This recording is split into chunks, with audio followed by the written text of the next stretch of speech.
So like when I say democracy, I mean like literal, actual democracy, right? This is from a Swiss canton called Appenzell Interholden, where they do like quarterly like live democracy in air. And the reason true democracy works in this case is you have a synchronous communication medium, which is line of sight. You know, the thing is, consensus mechanisms require n-squared communication, right? And it works in this democracy case because you have a synchronous communication mechanism. We have Tenderman consensus. It works really well, but it still requires this like n-squared communication. So, and we knew this when we were designing this whole Cosmos vision, and we said, okay, look, green systems are really good at some point. To make the system scale, we needed, what we did was we invented a system of connecting green systems together, right? We said, okay, we're gonna have subsystems we call them blockchains, but they have to be connected via a mechanism of allowing green systems to still coordinate with each other. We call this protocol the IBC protocol. But now the question remains, what is the meta topology of the network? How are these green systems all going to interact with each other? And it seems like the general consensus throughout the crypto space is that we're going to have this like very hub and spoke style architecture, and everyone wants to build this, right? Like Polkadot is building this with their parachains, Ethereum is building this with their rollups, and it's like, I don't know. For me, if all we end up is building another hub and spoke architecture, like this entire Cosmos vision was like, it was a waste of time, right? Like we didn't really accomplish anything. What we really want to be building is some sort of mesh system. One way of doing it, maybe, I don't know, this is like a crazy idea. You can run Tendermint over IBC, and you have this like meta Tendermint protocol happening between blockchains. Maybe it works, it'd be a cool experiment, but the thing is, like, to build internet scale stuff, you see green systems require like voting basically, right? That n-squared communication. And note he actually said we've rejected voting as well. He knew that green systems don't work at the scale that we want them to work. The only systems that really work at internet interchain level scale is these yellow systems, these very bottom up organic mesh network systems. And so what we want to be building towards is this like yellow mesh network of blockchains. And the cool thing is, actually, over the last couple of years, what we've done is we've built literally exactly that. This is a map of the Cosmos IDC network, and different chains have different levels of IDC connections. They connect to the chains that they care about and have economic relationships with. And we actually have this like nice, beautiful mesh network of IBC communication. That's cool, but this talk was about mesh security. How does this relate to security? So, what we can do is look at the real world. What is the greatest security system in the world? It's probably the NATO alliance. NATO is not a one empire that's colonies. We tried that for thousands of years. What NATO is it's a coalition of sovereign countries that have a mutual defense pact. They don't interfere in each other's internal policies. But if the famous Article 5 says that if any one of them is attacked, they all rush to each other's defense and have this like global large security measure. And really the world has a number of like sort of overlapping security measures that kind of keeps the world relatively pretty stable, actually, relative, if you're looking at the scale of human history.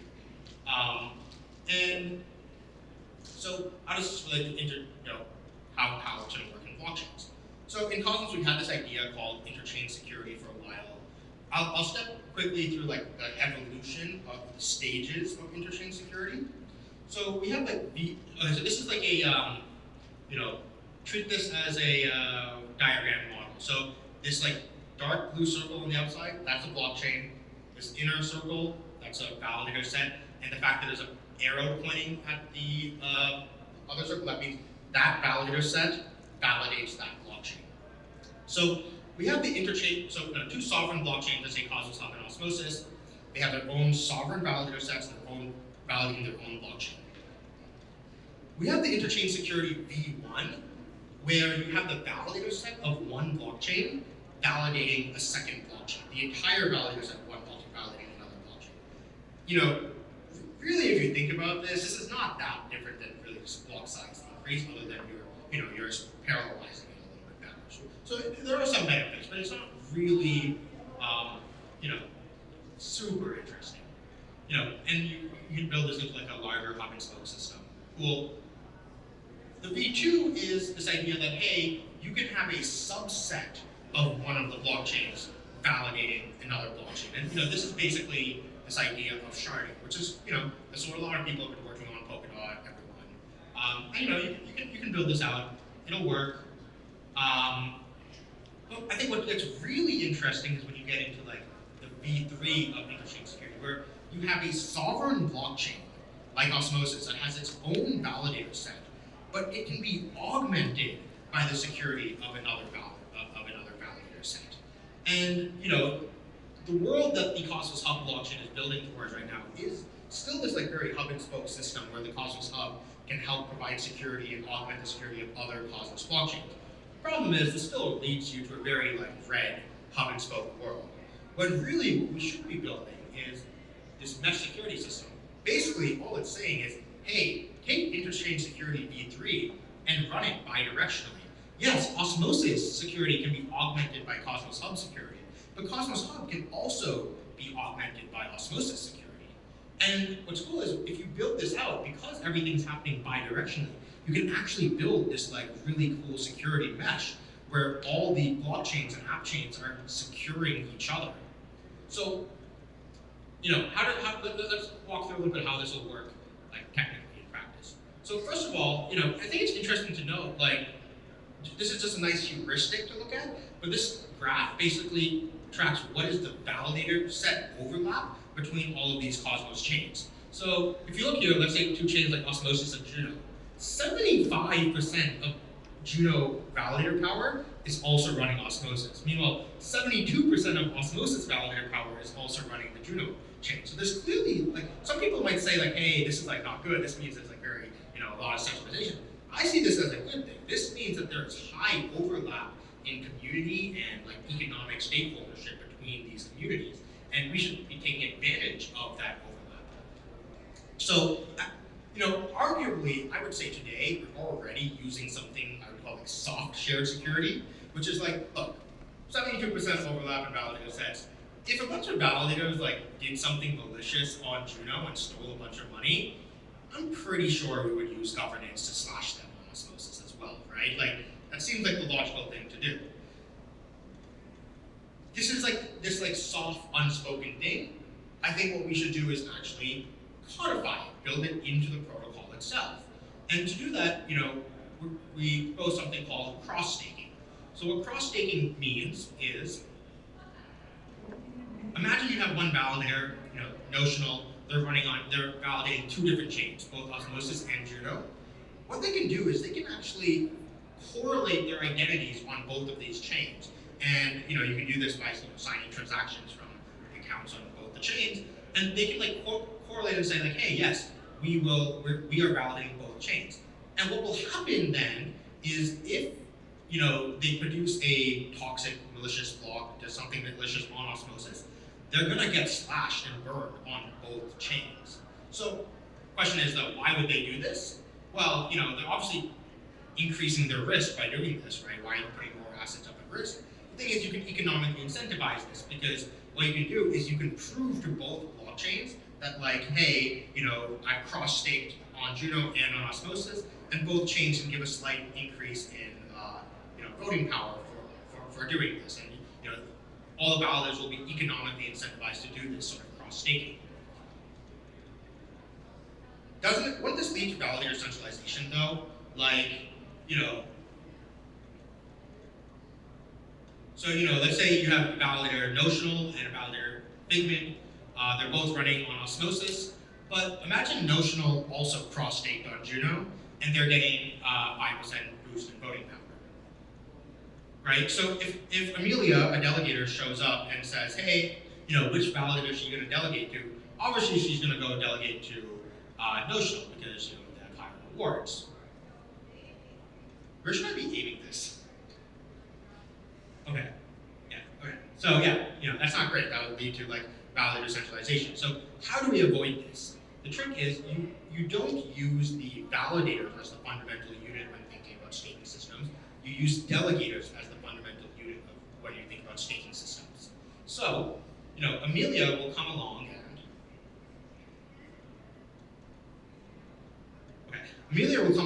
and she'll stake her Osmo on the Osmosis chain, lock it, and then she'll choose a validator to delegate to on Osmosis.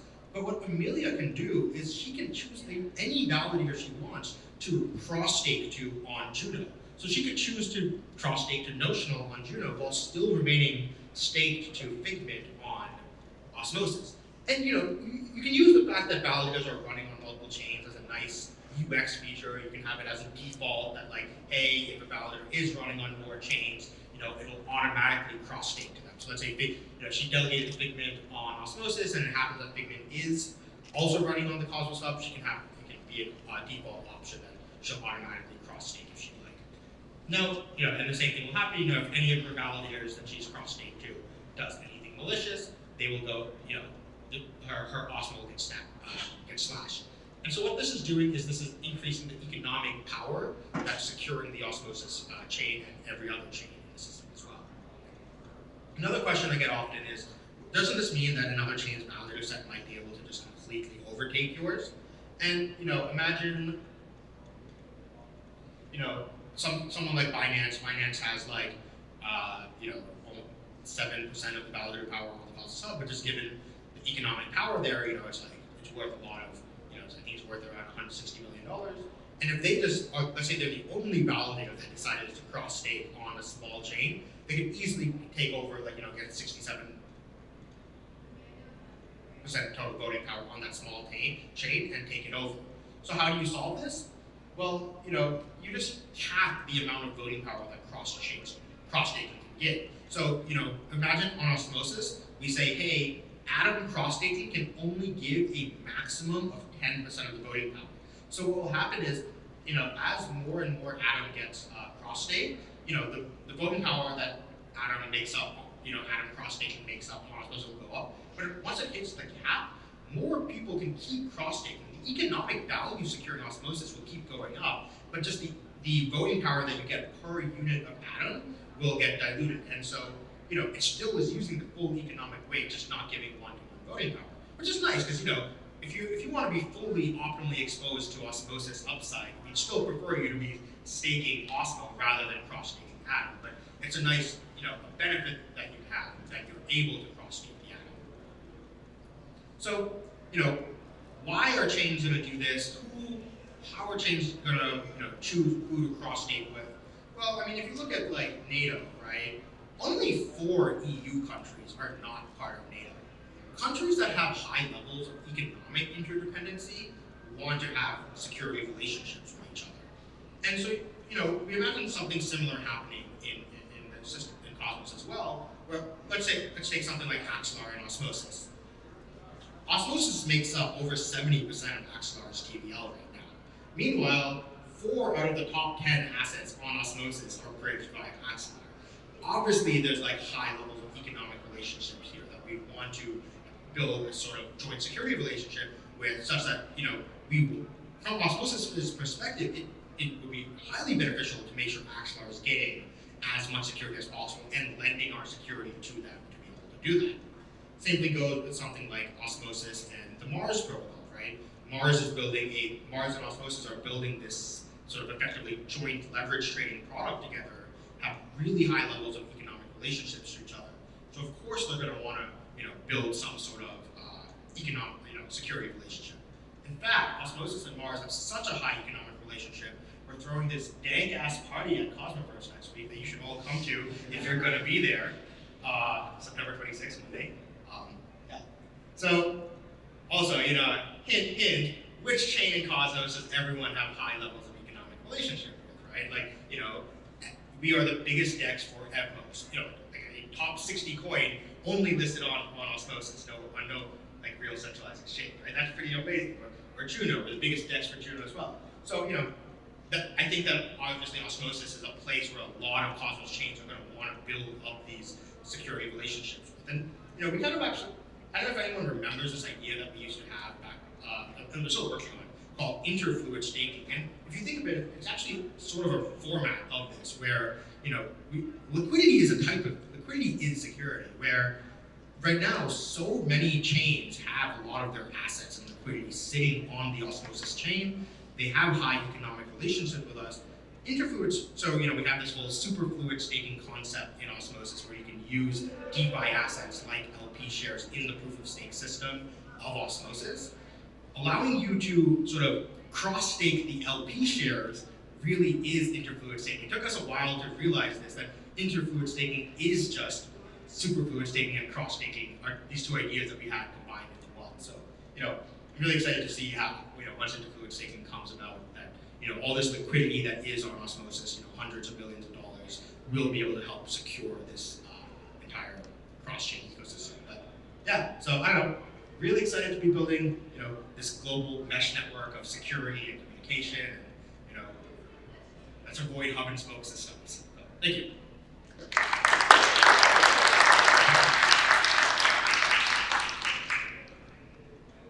I don't know how much time we have, but any questions? How do Cosmos change between each other that they're IBC. so just like an interchain query or Yep. Interchain query system. IBC is not just you can prove anything over IBC, right? And so yeah, there'll be a new interchain ICS, like interchain standard for proving cross staking to each other. Yeah.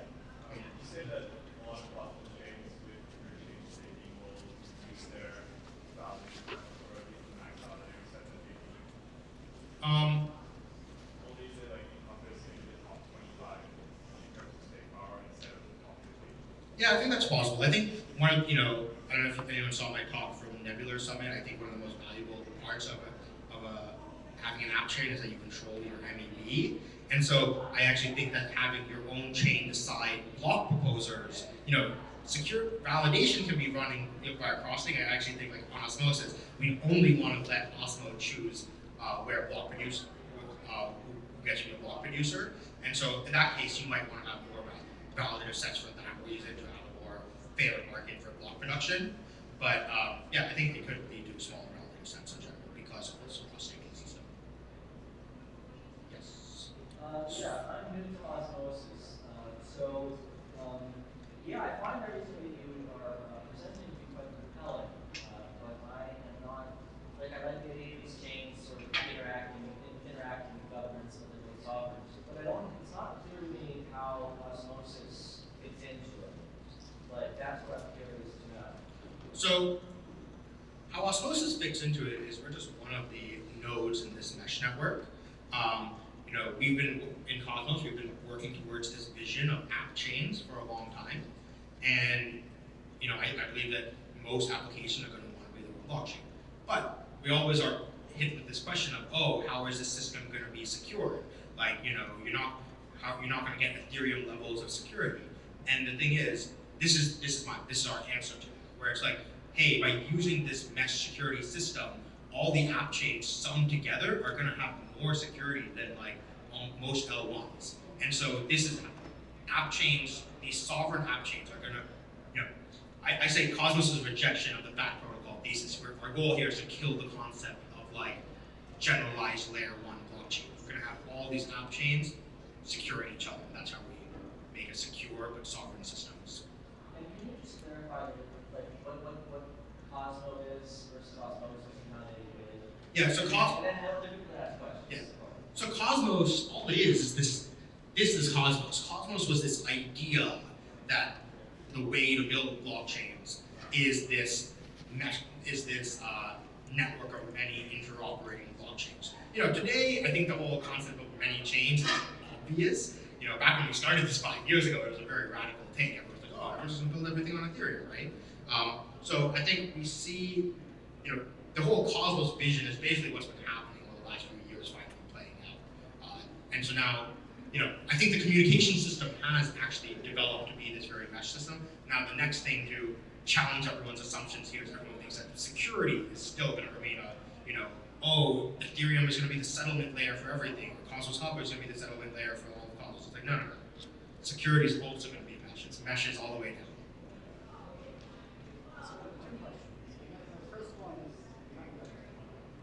So what role do you see like Atom playing in this? Because it seems like Atom is like a very arbitrary participant in the security.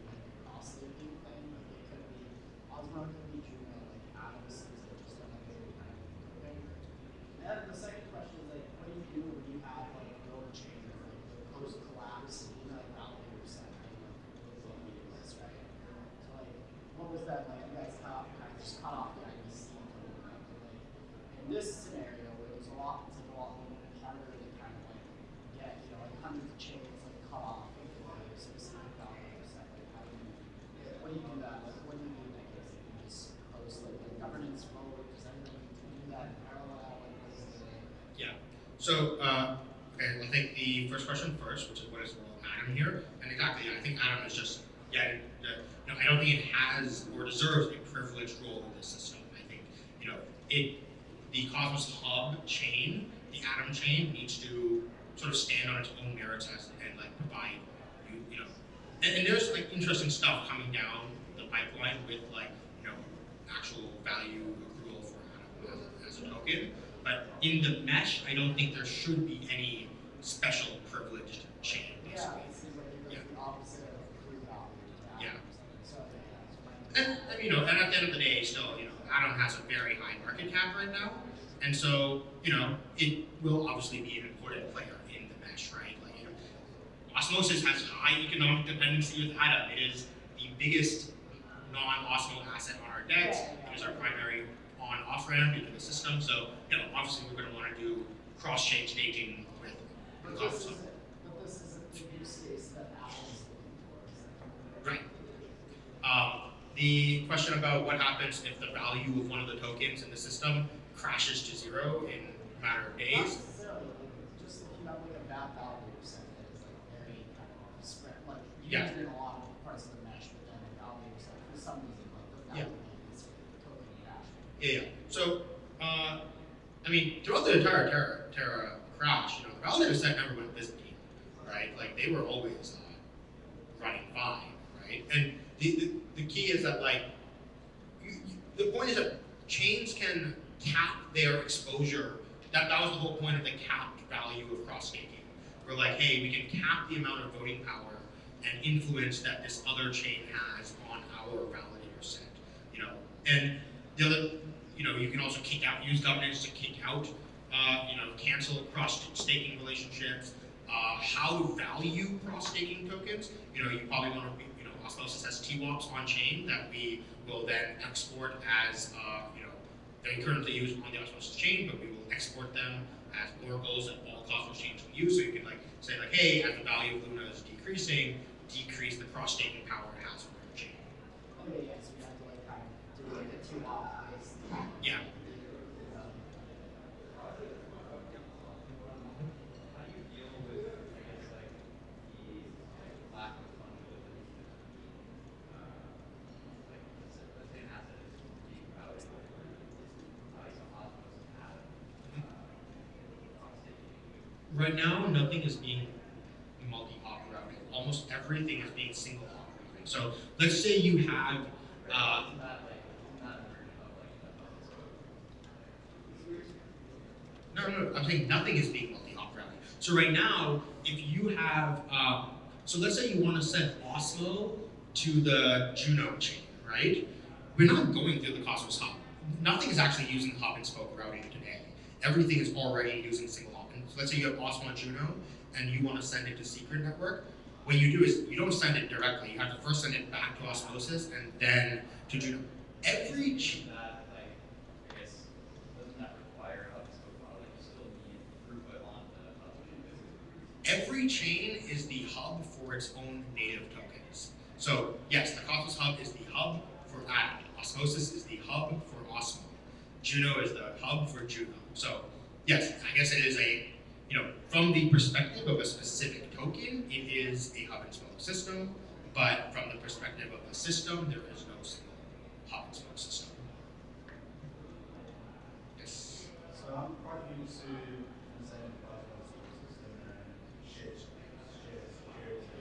So I just wanted to ask, for shared security, are there the same DFT attack vectors, specifically around computing methods and shared security, as in what is just an app chain, I don't think it changes that too much. What the point of this whole system is to provide more slashable economic stake in the situation that things go wrong. So I don't think collusion gets easier or harder. It just makes sure that the cost of Byzantine behavior is much higher.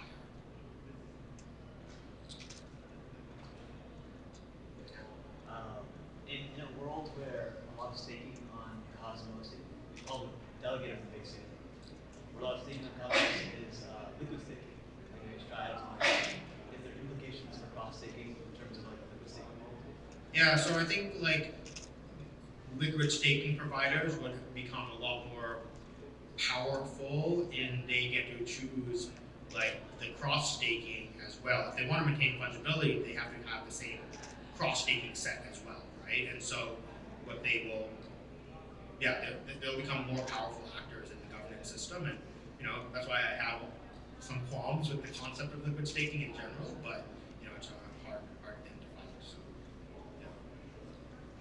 But hopefully, I know actors like Stride are very, relatively have been really good actors, and they are very committed to making for decentralization. So if anything, cross staking allows for a little bit more decentralization of saying hey, you want to be distributing Osmos stake to a bunch of Osmosis validators, but you also want to be cross staking to a lot of different validators and stuff as well.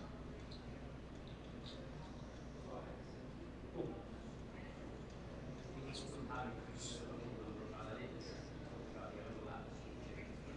Yeah.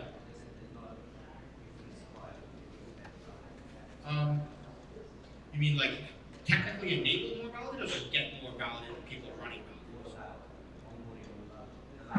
Oh, the latter. I don't know. I think a lot of people in the ETH community have been doing a lot of good work with that. We're helping, make it, giving people free hardware to run validators and stuff.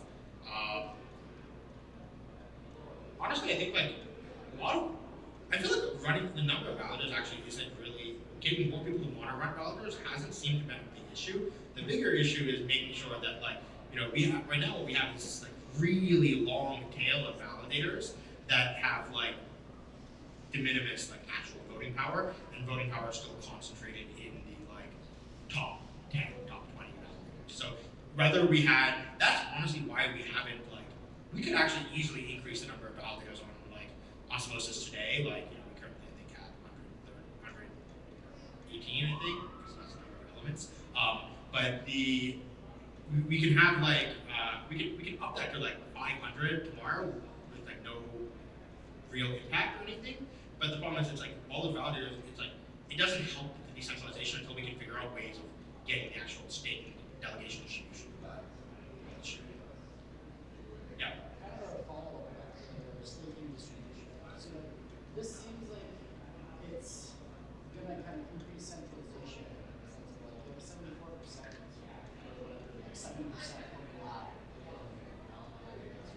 Whoever are those validators or staking the Osmo land, right? Yeah. They're gonna have twice as big of a role essentially, right? Not twice as big of a role. It's gonna reinforce the position in the ecosystem essentially, right? Yeah. The system are it seems to skew towards the people who own a lot of different apps. Yeah. Not all. Yeah, some validators are really good at running on 50 chains, and some, only can run on a couple. Wow, right? And that's kind of why the whole point about don't treat validators as the fundamental unit. Treat delegators as the fundamental unit, and you don't have to be cross-staked to the same validator on different chains. You could be cross-staked to one validator on Osmosis, but then cross-staked to a different validator for Juno, and then cross-staked for a different validator on Zero. So, I'm hoping that will help make it so it's not you can only delegate to the ones that are know how to run all 30 chains. Maybe it's a bad idea to make it auto default to cross-staking if the same validator, because that will maybe push people towards it. Making sure that doesn't auto default to that. So a follow-up to that, say a big organization buy a bunch of different tokens on it. So I want to stake them into different validators different chains, right? Is there any way to kind of make that more accessible and more just straightforward? I'm guessing not with the staking because it doesn't seem like other people and Yeah. some kind of staking pool mechanism kind of thing. Yeah, I think there's a lot of UX improvements. You know, all the staking systems today are very primitive. I think that staking systems will become, as they become more complex, there's going to be like a lot of UX improvements that have to be done. So, you know, we're going to work on adding a staking dashboard into the Osmosis website, so we have a little bit more like ability to like get the UX correct. Like, Yeah, and let's say I bought those out, and I bought them like Atom next to the Atom, and have like 50 bucks subscribe, and I just or something, right? Like, Yeah. I want to just have that sitting there when I delegate it. And then like I have a bunch of these things that feel like I'm like accumulating my, right? So like, what are your thoughts on kind of like putting those to staking use essentially, right? Like all these kind of small assets. yeah. I mean, this is my thought on staking derivatives, I guess, largely, it seems. But I do think actually what happens is every DeFi protocol becomes its own staking derivatives platform, where, you know, who did this correctly? Say what you will about them, but like Anchor did this correctly, right? Because they said, no, we're not going to accept Luna as collateral. We're going to accept Luna, and then we're going to stake it ourselves, collect that staking yield, and figure out how to divert it. Now they use it to subsidize the dumb 20% yield. You know, the concept is right, where it's like, hey, let's say you are deposited into Mars protocol or into Ion DAO, or like superfluid staking is a type of this, where it says like, hey, you know, the DeFi protocol is the one that's doing the staking on behalf, and then the DeFi protocol can decide what does it want to do with that yield, right? It can say, hey, I'm gonna just return it to the people who provided the collateral, or I can give it as revenue to the governance token holders. So I don't know, I think different DeFi protocols are going to take different points on that, but I think that's how I see staking derivative systems actually evolving. So then kind of DeFi and staking. Yeah. Yeah, I think DeFi protocols and staking derivative systems are going to work integrated. Yeah. In your example, you were saying that if I was a delegator and I stake to a validator on Osmosis that also has cross-chain abilities to know, I can also stake, they will basically stake to them as well. My claim, you know, high level, top line right now, yeah, we can make that sort of default cross stake with them. Now, if we were worried that that is going to lead to a lot of validator centralization because of the US benefits of that, we can have that so it doesn't auto default to that and requires manual action. Right. My question is more on what happens if the validator on a separate network is slashed or say double signing, Yeah. and they are a cross-staking validator as well. And Yeah. let's say I stake to one on Osmosis, No. someone you know on side, or the validator doesn't know on side. What happens to my stake as a delegator? So as a delegator, you cross stake to the same validator on both. Yeah. Then yeah, your stake gets sloshed, even if it was on a different chain that you cross staked from. Yeah. And keep in mind that the goal here is like cross staking isn't a replacement for actual staking, right? It's like, you know, if you want to be optimally exposed to Osmosis, you should still choose which token to, DYOR, pick which token to buy and stake based off of which platforms and applications you are the most bullish about, right? But cross staking is just a way of like it's a added bonus, right? So yeah. That's it. Cool. Thank you guys. Actually, go listen to me.